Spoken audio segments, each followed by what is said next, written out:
it's wonderful out here. We've left everything behind. Everything? I mean everything that's horrible in Tokyo. You shouldn't talk that way, you know. Why not? Tokyo's a great city and it's full of life. Everything in it's important. Is that right? Hey, my manuscript!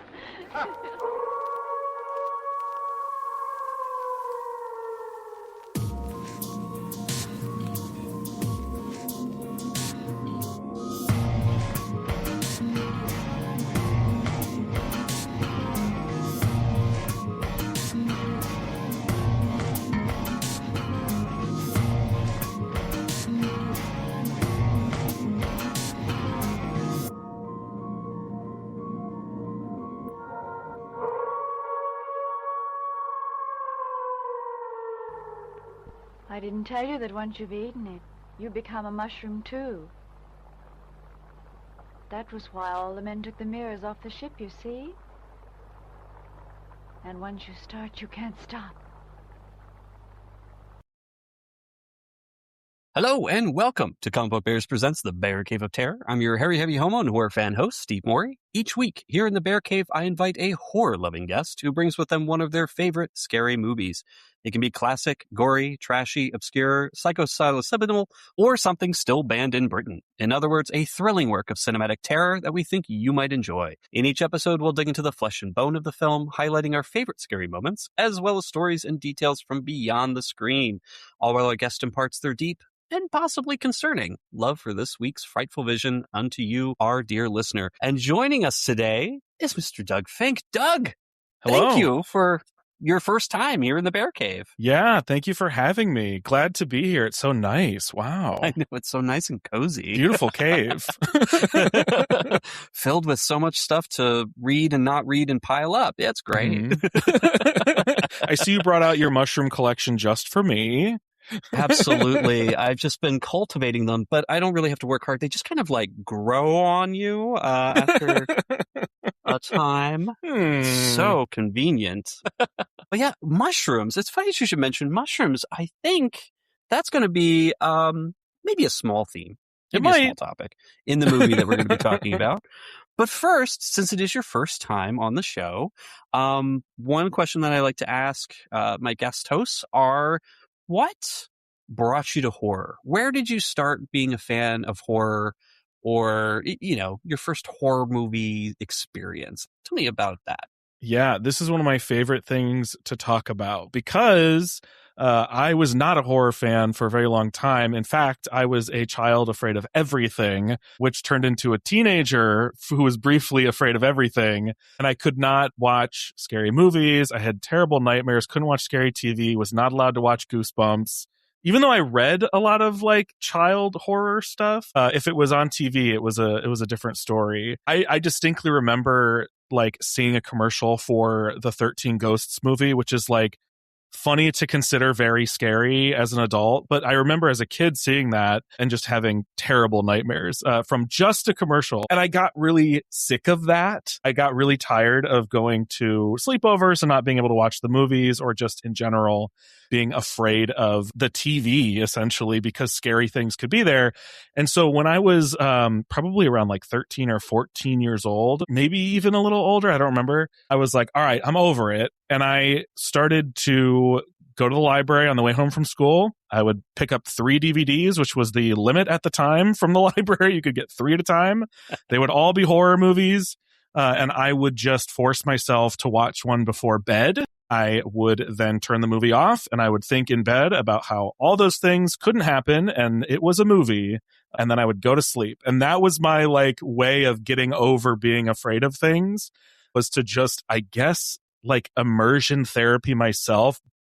Not advocating for that. Since learned, not a great method, but it worked for me. So after that, I started to really appreciate horror in a way that I obviously could not before. And, you know, since then have appreciated it and all of its various subgenres. I think what's interesting about horror, yes, it's a genre, but there's really no other genre based on just like a specific, I guess romance maybe, based on a specific just human emotion. So like horror is a genre, but it's a massive genre because the unifying idea is just exploring fear. So I think it's a cool genre to dive into, and there's a subgenre for everybody. It's almost a medium more than it is a genre. I absolutely agree with that. I think, running the gamut from what people might consider a horror movie to a thriller or, just something spooky. I mean, it's all part of the horror umbrella. I mean, we can go from stuff from classic slashers like a Halloween or Friday the 13th to something that's a little bit more esoteric, like I Saw the TV Glow. That's very psychological and almost fantastical in its presentation of fear and just the sheer philosophical horror of aging and, nostalgia and being uncertain of oneself and all that. Anyway, there's plenty of different things in between too. And there's also goofy sort of horror, right? Satirical horror, funny horror. There's horror comedy that's just fantastic. That are still built on the foundation of fear, right? There's no other genre. Well, maybe others, but like there aren't very many other genres. I'm so afraid to say a definitive thing because someone's gonna be like, actually. There are very few other genres that you can debate forever about whether something fits in it or not. Because if something is fantastical, it is fantasy. If something is sci-fi, it is sci-fi. If there is romance involved, it is romance. Maybe Christmas is the only other thing that people debate, so hard about whether something fits into that category. Probably, but I would still say that Silent Night, Deadly Night is a wonderful Christmas movie, but it's also a horror movie. I think it's endlessly fascinating. Once you can get yourself into the room that is horror, I think you are endlessly fascinated by it. Absolutely. And this movie in particular is endlessly fascinating.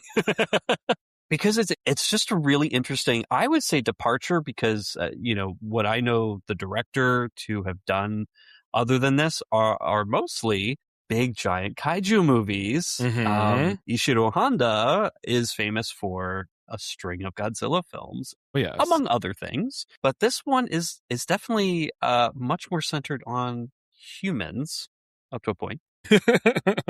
But yeah, and it's not something that I would have expected from this director or the studio that had been really pumping up these and putting out these really huge monster epics. Here's something that's kind of intimate. And of course, we're talking about the movie Matango from 1963. I probably couldn't do it justice, but would you like to provide a summary of what this movie is about? Sure. Like a quick elevator pitch of it. Yeah, Matango. Have you seen Gilligan's Island, anyone? Matango is a movie about... Like that. It's exactly like that, actually. We're going to talk about Gilligan, but it's a movie about this group of, for the most part, not all of them fit into this, but on first glance, this sort of well-to-do group of sort of young, hip Japanese folks who go on a yacht and take a trip to a specific place they never get to and end up in this sort of horrifying island stranded situation. And the movie has monsters in it, but it is very much about how these human characters who maybe aren't as close to each other as they thought they might have been or were selling themselves to be deal with being stranded and deal with the threat of just dying together on an island. What that does to people. It's not a very happy movie. No. There's not a lot of like hope and potential for rescue or salvation in this one. It's really just sort of like how to die well together. The opposite of that, whatever the opposite is. Right. It's actually based, when I was reading up on this, it's actually based on an old short story written by a gentleman named WH Hodgson. He wrote something in 1907. It's called A Voice in the Night or The Voice in the Night, essentially about this. A ship comes across a person who's in a rowboat unseen. You can't see their face, but they tell this fantastic story about a shipwreck and being marooned on an island, or actually on a boat moored off of an island that seems to be covered in this just fungus that gets everywhere.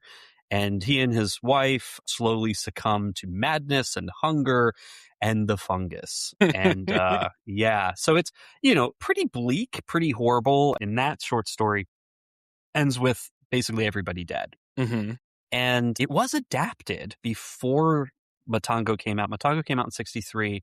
It was adapted for American television in 1958 on a show called Suspicion. And thankfully, someone put a VHS copy of this up on YouTube. Thank God for that. So you can watch it if you'd like to. And it's very interesting to watch, because if you watch that and watch Matango, you'll see the connective tissue there. Mm-hmm. And you can see kind of maybe some inspiration there if Honda or if, production team had actually seen that rendition, that adaptation, to kind of bring it over to, to this much more modern telling or retelling of that story. It starts off very differently. And I think it kind of starts off with the idea that this is not going to be a happy ending, by showing sort of like a neon Tokyo of 1963, neon lights everywhere, but it's being narrated by a gentleman who's kind of in the shadows. He's in the cell. I have to tell you the story of how everybody else didn't make it off the island except for me. Yeah, it's very it caught me off guard, because I'm familiar with Ishiro Honda's work in a very specific way, in that I have been working my way through all of the Godzilla movies for the past few years. And this was the first Ishiro Honda movie I watched that wasn't a Godzilla movie. So for it to sort of start in this sit down, children, I'm going to tell you a story type of way was very unfamiliar to me. And it immediately grabbed me, because I was like, this is unlike anything I've seen him do before, at least to that point. Yeah. And really, it's just, given his filmography up to this point, the expectation would be, okay, this is going to be some big story, this big, almost maybe a world spanning tale that centers itself in Japan somehow. But no, when the story starts, it feels almost like a 60s mod youth oriented film. Mm-hmm. So after the story, the narrator starts telling his tale, you have a yacht out on the high seas with a bunch of hip, wealthy seeming, like you said, well-to-do kind of young people, essentially the first generation of 20-somethings post World War II. So, there's no World War II trauma here. They're doing well financially. They're cosmopolitan. They're seeing the world. And one of the person who owns the yacht, he's promised to his girlfriend, who's a singer, oh, we're going to go see Europe at some point, all of these things. So they're all pretty hip and, doing well. And then it becomes a musical for a little bit. There's a musical interlude with a ukulele and everybody's singing along. And it seems like this is going to be one of those sort of fun, like a beach movie without the beach kind of thing.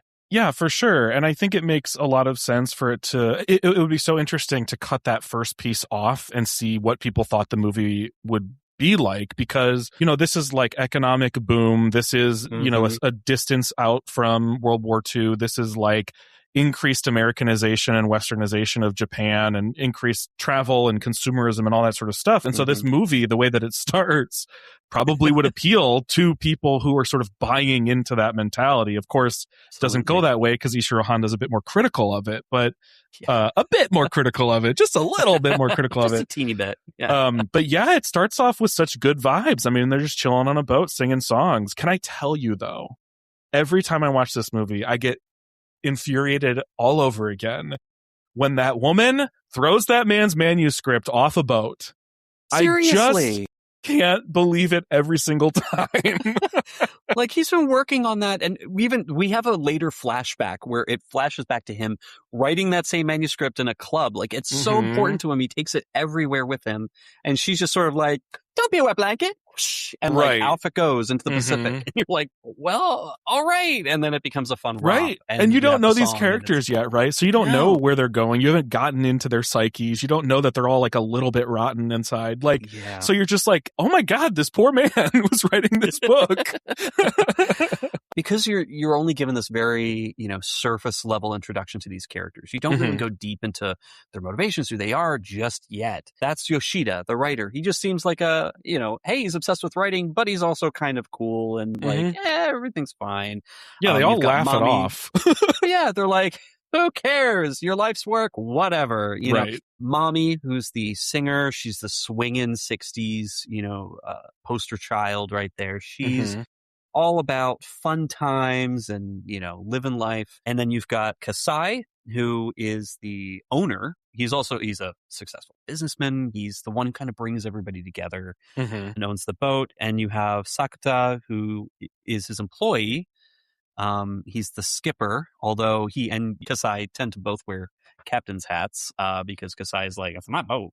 Yeah. It's very much a feeling of like Kasai owns this man. And there's also Murai. He's a psychology professor because one of the guys specifically tries to be like, hey, psychology guy, can you tell me if my way of flirting with girls works? It's like there aren't that many like moments where what he teaches matters, but that one always cracks me up. Who's the one who asked him? It was without the tooth. It is Koyama, played by the incredible Kenji Sahara, who's just a dirtbag in this movie.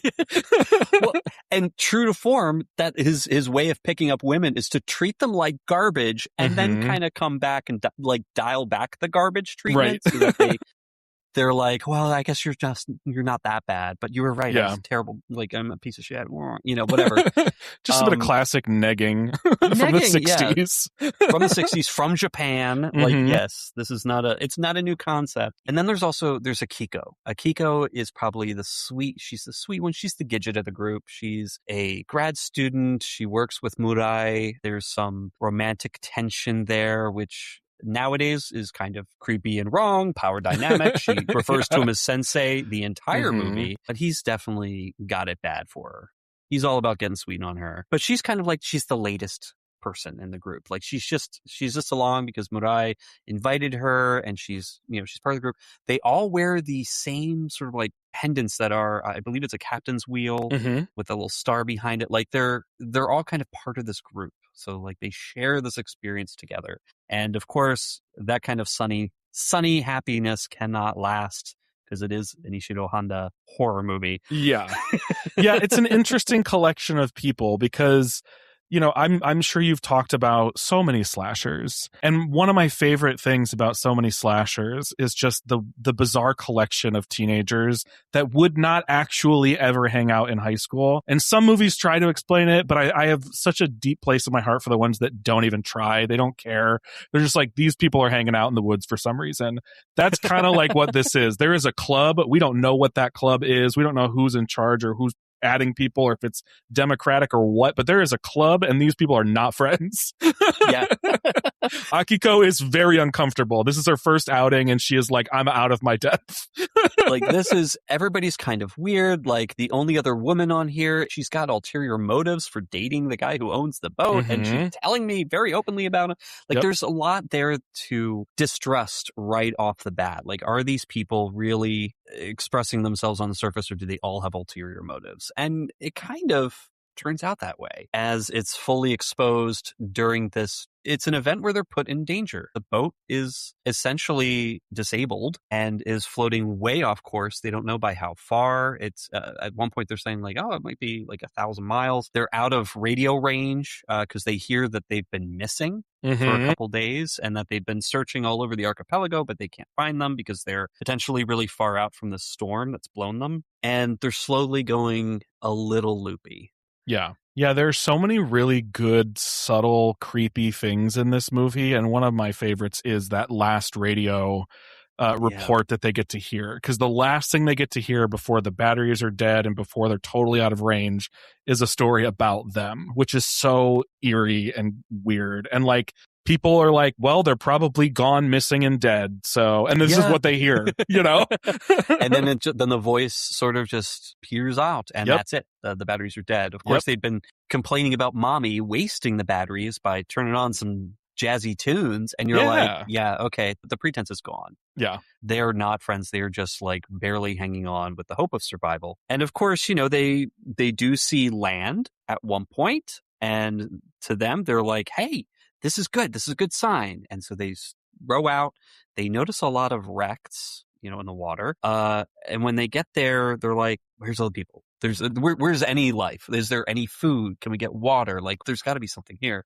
And they do come across another boat. Yes, a very large boat that is just kind of like shipwrecked isn't quite right, but it's like on land, right? Like it's like tilted on land. It's like clearly parked.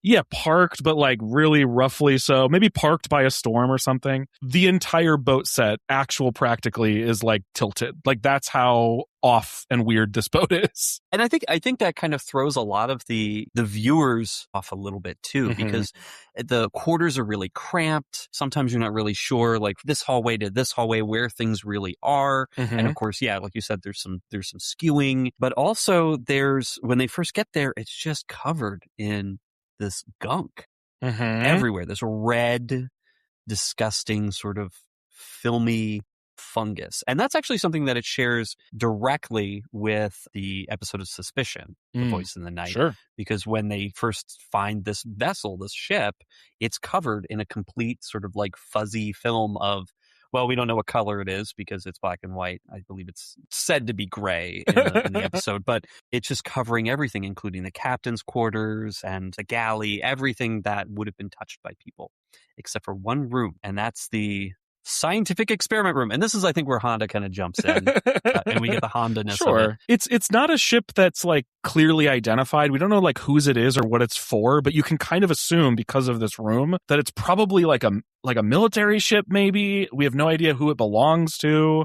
Maybe it's a science vessel, but something's fishy, you know? Yeah. Literally. And they come into this room, they're looking at experiments and all that stuff, and carbolic acid becomes mentioned multiple times.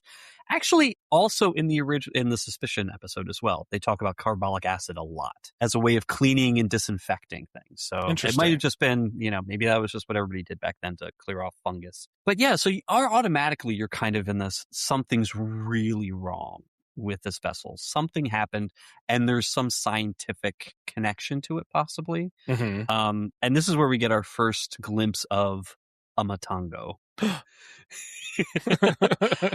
in a little fridge that's labeled Matango. Everything about this ship is just off. It's very much like the shipwrecked version of getting lost in the woods and finding a cabin. Like, we have to stay here, but we don't want to stay here. Everyone's moving a little weird because the floors are literally wrong. Everybody's kind of like dirtier than they should be because everything is dirtier than it should be. And everywhere they turn, there's something weird. So like opening up this strange fridge and seeing just a fungus that's way too large, like just simply too big, like it's a mega shroom, really huge, very weird looking.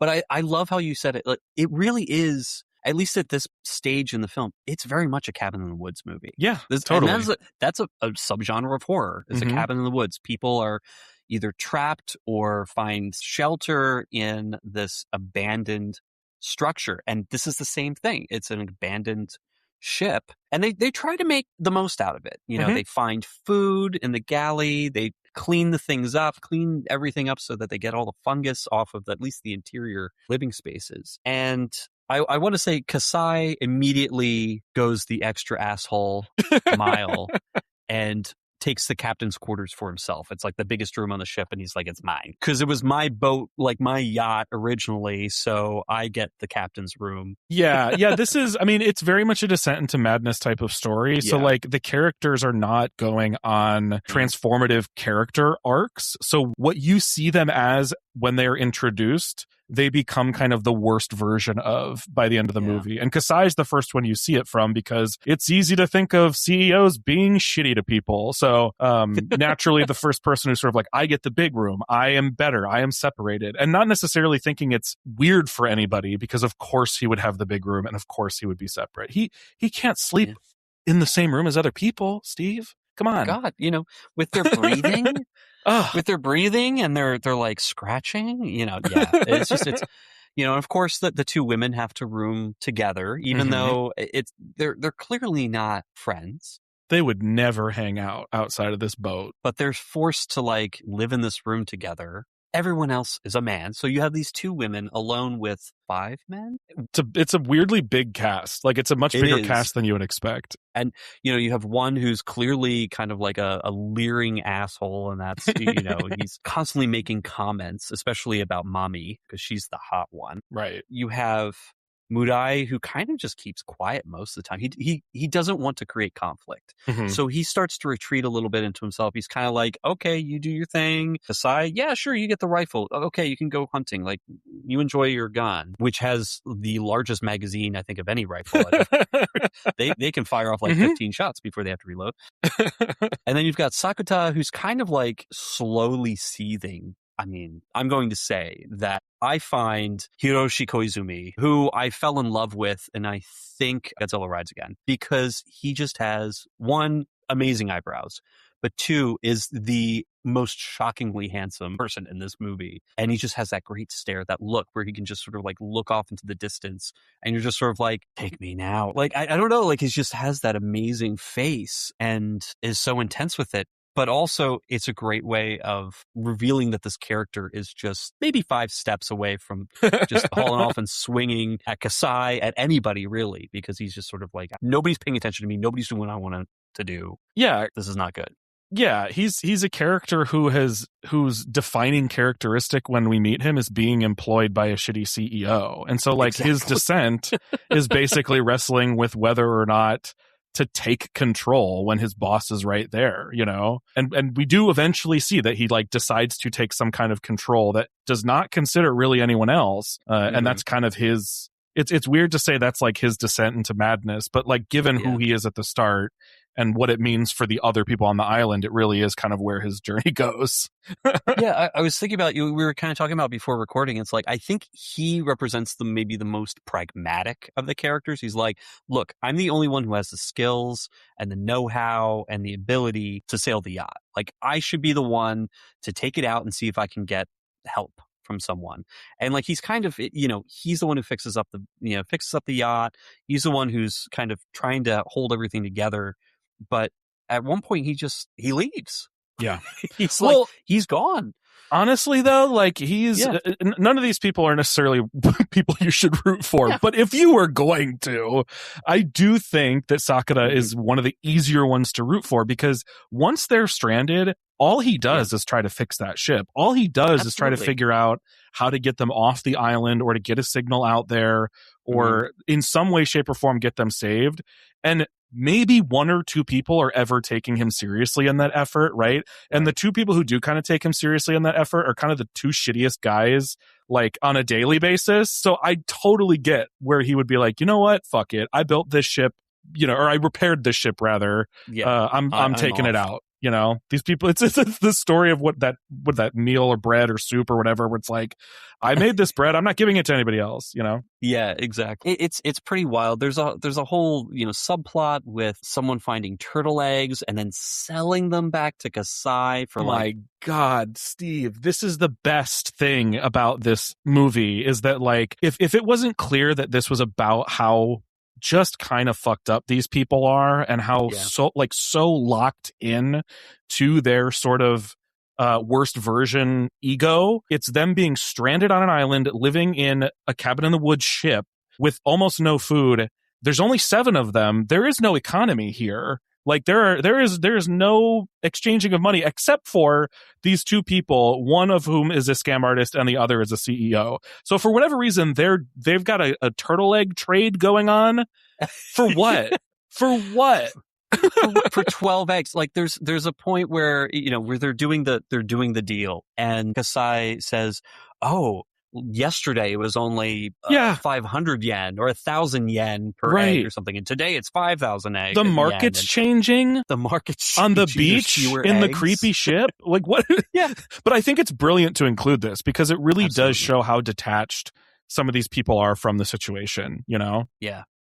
And I think the reveal afterwards, where the rest of the cast who's there, because Sakuta he's already fucked off. He's on the yacht somewhere off the island. They don't know where he is. Yoshida, who's started going into his descent in madness, Mhm. he started eating the mushrooms that they've been finding, the Matango, on the island. So this is where the real, I would say maybe the more like traditional horror element enters in, is these mushrooms that populate this really interesting grove, or these really unique structures and strange shapes and mushrooms growing everywhere. They had no idea what happened to the previous humans, the previous people, except for a strange note in the logbook that said, don't eat the mushrooms because the mushrooms might be psychedelic, or there's something wrong with the mushrooms. And so as they're all running out of food, Yoshida's like, you know what, I'm going to fucking eat a mushroom if I want, because I'm hungry. Yeah. And starts going crazy. Yep. Yeah, you start to see like what could happen to them, because there is this tension for a long time in the movie of being surrounded by food that is in the form of mushrooms but nothing else. Right, occasionally they find some eggs, occasionally they find some tubers or something, but there is just the mushrooms are aplenty, like they're everywhere. And because there is just like this eerie sense, there's like this log that just ends abruptly, they all just kind of agree not to eat the mushrooms, but they're surrounded by them, so they're everywhere. You are wondering kind of the whole time. Yeah, you're wondering like, what happens if they take the temptation. There is one moment, and I forgot to mention this, but there is one moment where a strange figure appears on the boat. Yes. He comes to the window, he walks into one of the doors, he comes down and he confronts, I think it's Kasai. Kasai is sneaking food. And he confronts him there, and he's horribly deformed. You see, like in shadow, you see the deformities on his face. And then at one point, several of them wake up and they're trying to figure out who this person is, and he comes bursting into the room. And then immediately it cuts. He may not have been there at all. It's interesting because this is a moment that I go back and forth on every time I watch it, because in the universe of the movie, the one person who's not present for this, who I believe is Koyama, the shitty guy, the one person who's not there for any of this is like, you guys are obviously hallucinating. This place is obviously getting to you. So even though it feels kind of wrong for the movie to just cut away from that and never address it, it kind of like puts a patch on it by having a character directly address how weird that whole thing was, right? And so I never really can tell, like, is it real? Is it not real? Is this a mistake? Is there something missing? Do they have to work with a weird cut? Like, it's just kind of bizarre, And then to have it be addressed makes it even more bizarre.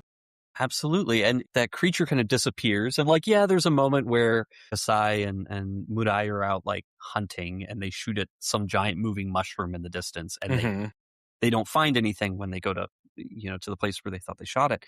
Like, that's one of the few moments where you're like, there's something else living on this island, there's something else moving this island, and it's come aboard. It's come into their space. It's made an appearance. Most of them have seen it, but then afterwards they're like, I guess we're nuts. I guess it was nothing.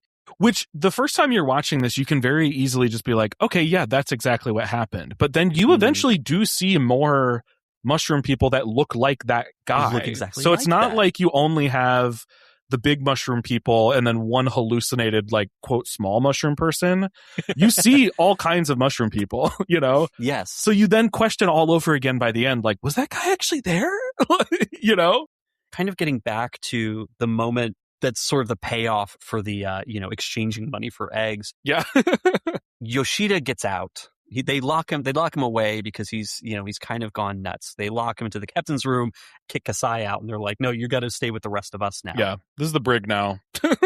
Sakata's gone, and it's just really the 6 remaining people with Yoshida locked up. Well, he gets out.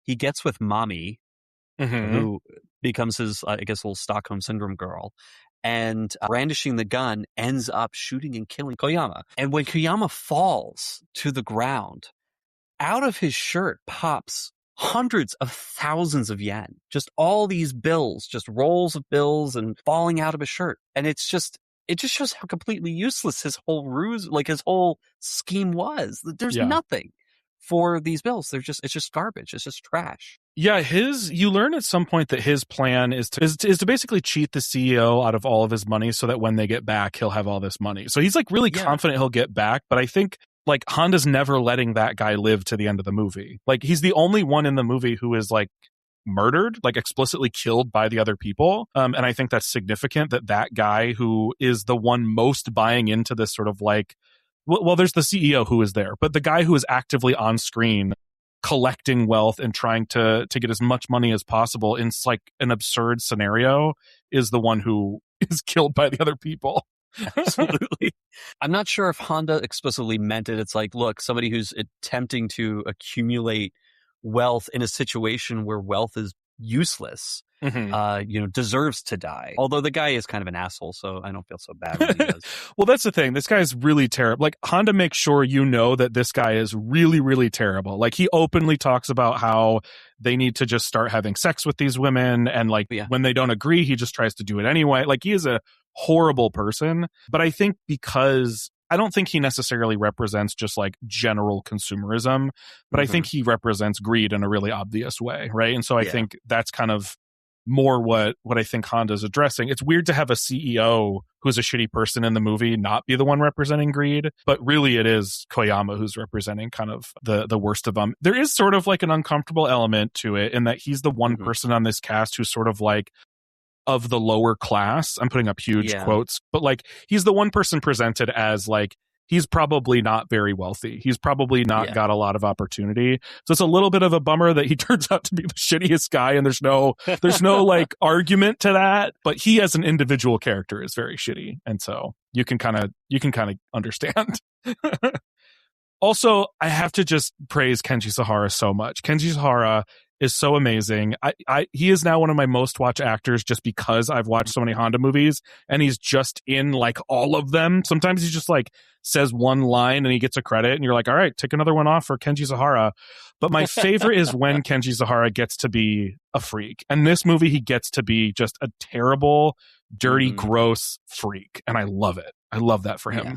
He's always, he's parading around in his tank top, just kind of like, just being skeevy. Like, he's just a skeevy dude. Like, he's a skeevy dude in this. And Steve, did you encounter the fact that his tooth was actually missing? That's not blacked out. Kenji Sahara's tooth is not there. And he normally has a tooth there.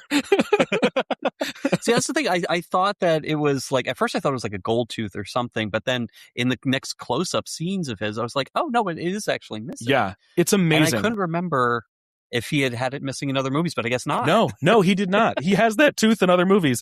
This is, okay, so I'm fascinated by this so much. There are slightly differing accounts of exactly what order of operations things happened in.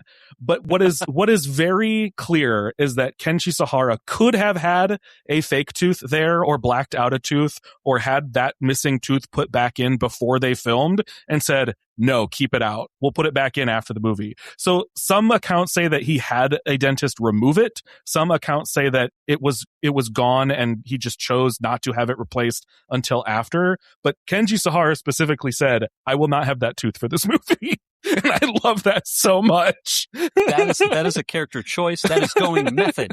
Yes. Full method. I am not going to have a tooth in that spot. Just because it makes me look a little, a little bit trashier. Yep. Which is it's pretty awesome. So good. At this point, you've got Yoshida, who's like mushroom mad. He loves them shrooms, and Mommy goes with him. So it leaves really only Kasai, Akiko, and Murai as the last remaining people. And Mommy comes back at some period of time. And you know that time has passed because when they first got there to the ship, they've cleaned the entire interior. It's wiped down with all that wonderful carbolic acid, num num num, and looks really fresh and new. Well, towards the end, where it's just the three of them left and they're running low on food, they can't really find a lot. It's foggy, things aren't growing, and they're really getting down to the end of their rations. The fungus starts creeping back in. And you see it sort of on the walls in the background. The corridor seems to have some growing in the ceiling and down on the corners and things like that. And it's creeping in. Everything's deteriorating. Not just our remaining characters here, but also the space that they've created, the safe space that they thought that they were able to create there. And Kasai ends up being lured away by Mommy to eat some mushrooms because they taste so good. And Mommy does this wonderful thing Kasai eats a mushroom, hallucinates several dancing girls and like neon lights and all these, and like this whole song and dance number. Yep. And then as he's sort of like coming back to from his stupor, Mommy's like, oh yeah, by the way, you're now addicted to mushrooms and you're going to turn into a mushroom. Oops. And like, and that's when the giggles start. And I messaged you when I was watching this. I was like, I forgot about the giggles from the first time I saw this. They're the creepiest. Oh, like the sound, it will haunt my dreams forever. It's like bubbly and weird and high pitched and just. It's like if you just kind of heard it in a vacuum, I don't think you would immediately be like, oh, that's obviously from a horror movie. But they're layered in weird ways, and the environment that they're coming from is like wrong. You also know at this point that like mushroom people exist, and it doesn't make sense that they would laugh. Like, so nothing about it feels right. It's very like Wonderland forest type environment where like you just hear weird things and shit's just happening. But as we can tell, the mushrooms may have at one point been people, most likely have all been people. And you see Mommy, she's got her, her scarf on. Well, now she's starting to mutate. Yoshida pops up with the mushrooms in both hands, double fisting these babies. And, he's clearly started mutating too. He's got these weird, growths on him.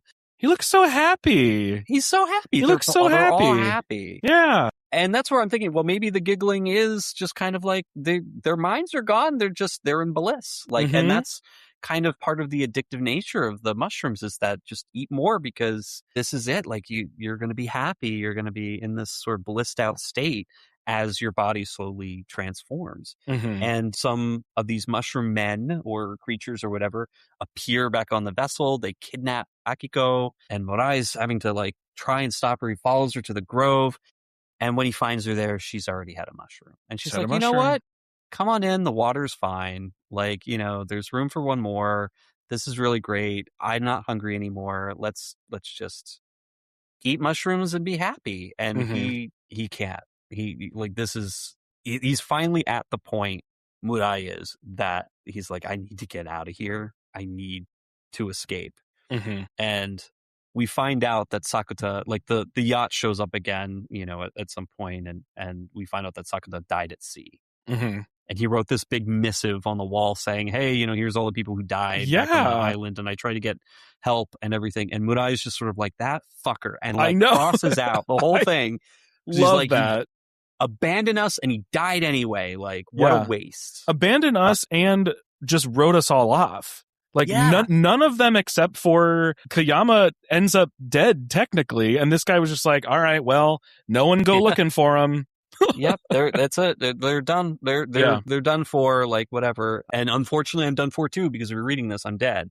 It's a tragic end. And Murai makes it off the island and is picked up by a passing ship. And they take him back to Tokyo, where I guess he's put immediately into a psychiatric ward, essentially, to explain the story why all of his fellow yachters from the group are all gone missing. And he basically ends it in a very interesting way, because at the beginning of the movie, he says, I was the only one who made it out alive. I wasn't the only one living. Like, I was the only one who made it out. And then at the end, he specifies and says, the others, except for Sakuda and Koyama, are still alive, and I should be there with them. I should have stayed because I'm in hell right now. And he turns around and he's like been mutated partially, and the scientists and the doctors and the police that are interviewing him are just horrified by this, and they're like, well, sucks for you. And that's the end. That's the end. It's so wild because like, important to note that he's telling the story behind bars. Like, it is a psychiatric ward, but they make sure you see that he is behind bars. He did end up with partial mushroom features or whatever, but also he's probably never getting out of there, because the entire story is on his word, right? There is no account of what happened to these people other than his, and so they're not letting him out. I think one thing that's so fascinating about this movie is I think you could have a conversation until the end of time about what this ending actually means, because it's so clear throughout the whole movie that they shouldn't eat these mushrooms. Something will happen to them if they eat these mushrooms. They will transform or turn into something they are not if they eat these mushrooms, or they'll lose their sense of self if they eat these mushrooms. But the one guy who survives is like, I should have eaten the mushrooms, because then I wouldn't at least be trapped here behind bars in this hell where I'm the only one who knows the truth. And all of you are looking at me like I'm absolutely crazy. Yeah. And that's exactly it. And he's, they know that something's up with him, obviously, because he's been deformed. And they're like, well, we're not really sure. I guess it could have been the fungus or whatnot. But he's there. And there's a small commentary here. And, Honda doesn't go into it much, but you can kind of extrapolate a little bit about how he's in the middle of Tokyo. He's in the middle of the city. His window looks out on downtown, or, one of the downtown cores. And it's just neon and buildings, but not nature. And the island itself was just essentially pure nature. The mushrooms, people are becoming mushrooms in this. They're becoming pure nature. They're losing their humanity whatsoever and just returning to nature. And so here he is, kind of like partially transformed, stuck in a concrete cell, surrounded by concrete. Yeah. It's so strange though, right? Yeah. Because like that makes total sense. Like it for the choice to be, I could be one with nature, I could be trapped in a concrete jungle. And the answer seems obvious, but then it's still kind of not. I don't know. It's like so it's so bizarre, because he says like they all got to live, and they do. Yeah. They're all living, but we don't know the nature of that life at all. Yeah. If we take it at face value, they're all fed, they're all happy, they're all laughing at each other's jokes into infinity. Like they seem to be having a great time. It might be wonderful, but it just goes kind of against sort of your instincts, and then goes against where he ends up. It's absolutely. It's endlessly easy to think about this movie. I will be thinking about it until I die, whether I die as a mushroom or a human. Well, you can either choose to eat the mushrooms, or you can, not eat the mushrooms and still get transformed by it.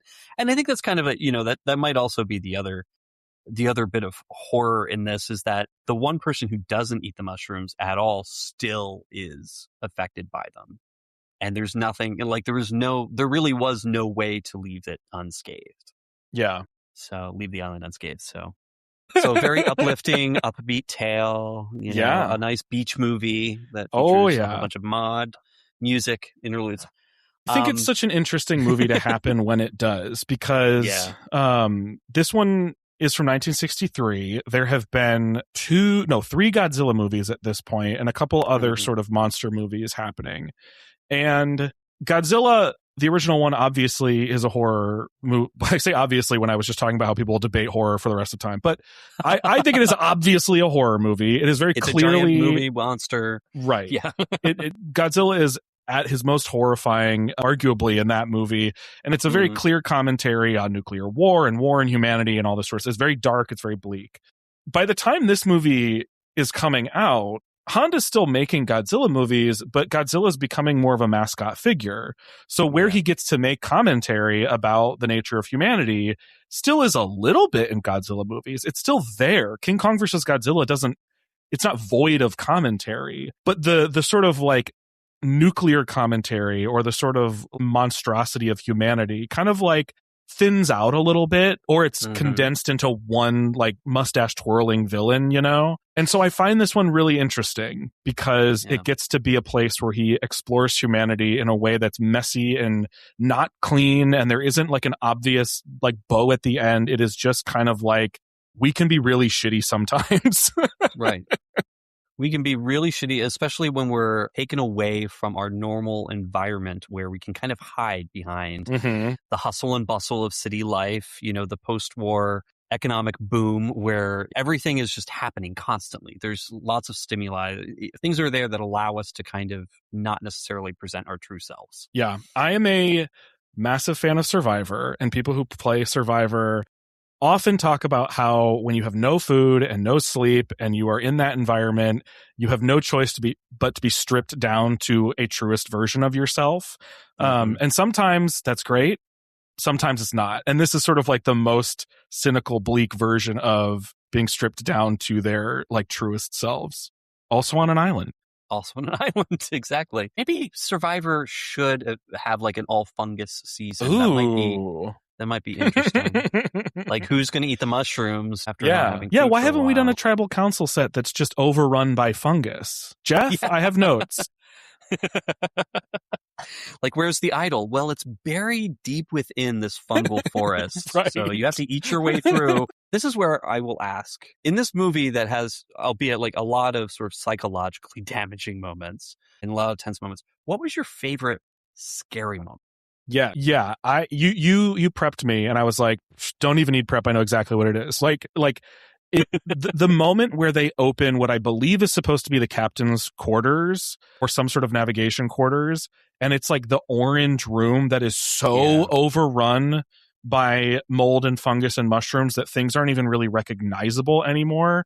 That to me is both a really important piece of the movie, but also just to me, like the most viscerally upsetting moment. It's like, it's not a jump scare, but when you realize what you're looking at, it's like just something about like the animal part of me is like, that's dangerous and I shouldn't be anywhere near it. And in the movie, you can see spores floating everywhere. It's impossible for them not to be exposed to whatever this massive room full of mold is. And I think if it sounds weird for mold to be like the scariest part of a movie, I would challenge people to think of a time where they opened a Tupperware or opened a bag, not expecting to see a bunch of mold, and seeing it.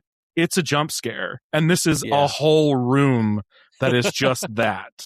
Every surface, everything that you could potentially touch is just right. It's covered with something alien. And what's under there? Is there a person under there? I don't know. Like there could be a bunch of people under there. We have no idea. I think it's also important for the movie because I think it does explain that sort of primal fear of something that is probably going to make you sick or probably something you should not eat. It's still a reaction we have. And I think having that reaction explains a lot of what these people do or don't do. It kind of explains the entire reason they're afraid to become one with nature, because they have to do it by eating fungus. They have to do it by eating something growing in this mold, you know? By letting it in. Exactly. Letting it in. So that to me is like the sort of most maybe the most horrifying moment is the best way to put it. Absolutely. I'm with you with that. I don't like having fungus and mold over things because then I have to touch it and clean it up. Well, mine is actually kind of similar to yours, except it's when Kasai has first eaten the mushroom, has a Cirque du Soleil moment in his head. And then mommy says, this is it. You've signed your fate. You've eaten the mushroom, and now all you'll want to do is eat these mushrooms and be happy and be with us. But this is what will happen to you. Unlike Yoshida, we only see him happily eating the mushrooms and then coming back and basically saying, you know what, I'm cool. Like, I'm fine. Things are really good, going well for me. And then him basically just wanting to get back to the mushrooms. So not being conflicted about it. Mommy, we don't see any kind of transition moment for her. She just kind of goes off with Yoshida. When she comes back, she's like, baby, let me tell you, I'm having the time of my life. But Kasai doesn't have that moment. When we first see, like when he first eats the mushrooms, he reacts in terror. And as he's looking around, he sees these mushroom creatures that he then realizes used to be human coming towards him. And he reacts by trying to run away.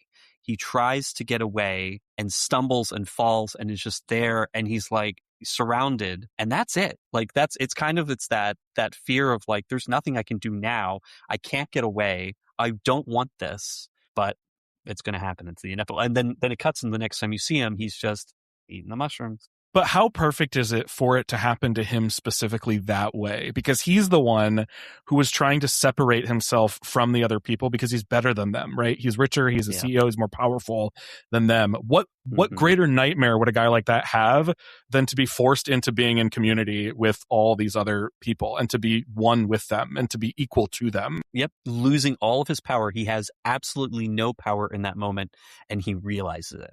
And that's the fear that he feels as he's trying to get away and realizes he can't. So yeah, that I thought was like is a more psychological fear moment, I think.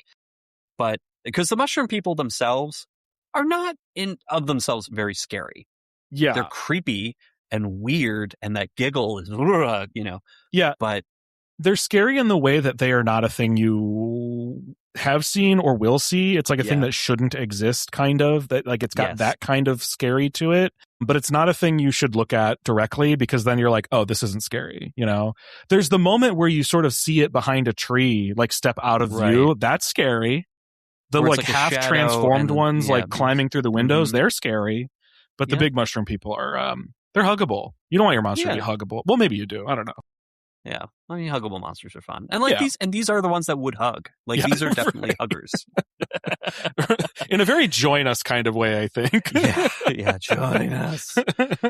Eat some shrooms, man. Yeah, but anyway, thank you so much for coming on and talking about this movie, because again, like I said, I'd only seen it once before, and it was just one of those sort of background kind of movies. But sitting down and actually getting to watch this in preparation for talking with you about it, this is definitely going to be one of those that I think about for a long time. So thank you so much. Yeah, absolutely. I'm glad to hear that, because every time I watch it, I feel like some reaction I'm having to it is like transformed yet again. You know, sometimes what's happening in the world around you changes how you watch this movie in particular. You're like, I don't know, maybe being part of a mushroom commune wouldn't be so bad, actually. Yeah, I mean, it sounds pretty cool. Like, you get to like eat all the mushrooms you want and hug a bunch of giant mushroom people. Yeah. I mean, it sounds fun to me. Oh, well, thank you so much. I'm so excited that you got to come on and chat about this. So. Yeah, thanks for having me.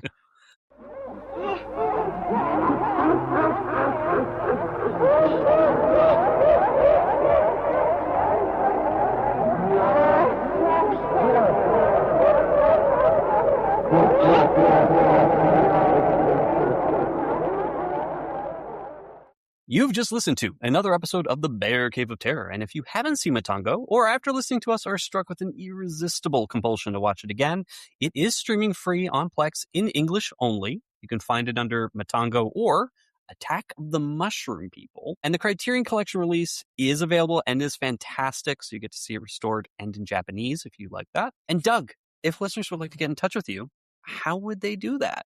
Yeah, you can find me all over the place at Ikkybooley, ICKYBOOLEY. That is me everywhere, because it's a nonsense word and no one else names themselves that. So you can find me very easily that way. Also, you can find everything I'm doing with Glitterjaw at glitterjaw.com. All my podcasts are with Glitterjaw. I do a weekly deep dive into Spider-Man cartoons with my co-host Derek. I also do with Derek a podcast called Falling with Style, where we went through all of Pixar's filmography in order to try to figure out what makes a Pixar movie. Derek hadn't seen very many of them, so that was kind of a predecessor to Skree-Onk, which he and I are still doing. We are stomping through Godzilla's filmography. I had not seen almost any Godzilla movies, and so he was taking me through that journey. I have now seen all Godzilla movies. I can't even say that I'm like an amateur. I've seen them all, plus 15 other monster movies as a result. So it's not over yet, but we have probably covered or about to cover our last Godzilla movie proper. And I do a podcast called Novel Gaming with my friend Katie, where we catch up on the books and video games we've been enjoying lately. Awesome. And all of those are tons of fun. And I actually did do a little guest spot on Skree-Onk. You did? Not too long ago, so check that out, too, if you want to hear more from me on Skree-Onk.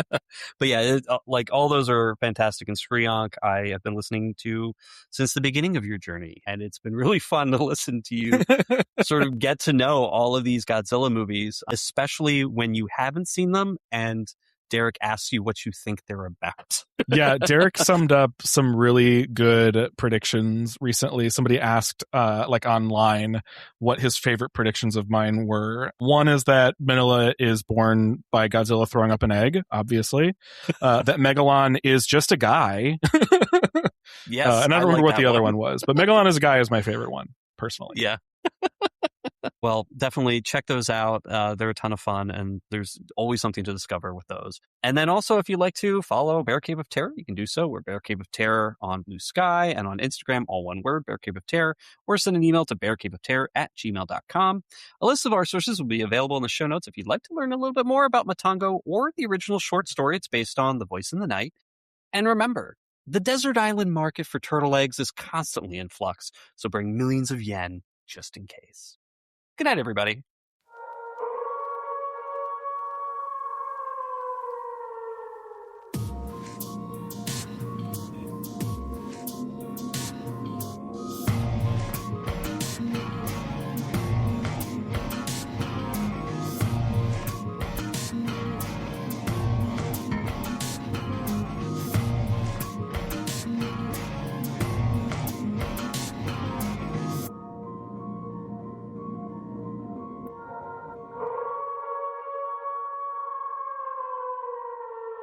10,000 each. Not enough. No, yesterday it was 5,000. The market for eggs won't last forever now, will it? All right, 200,000, take it.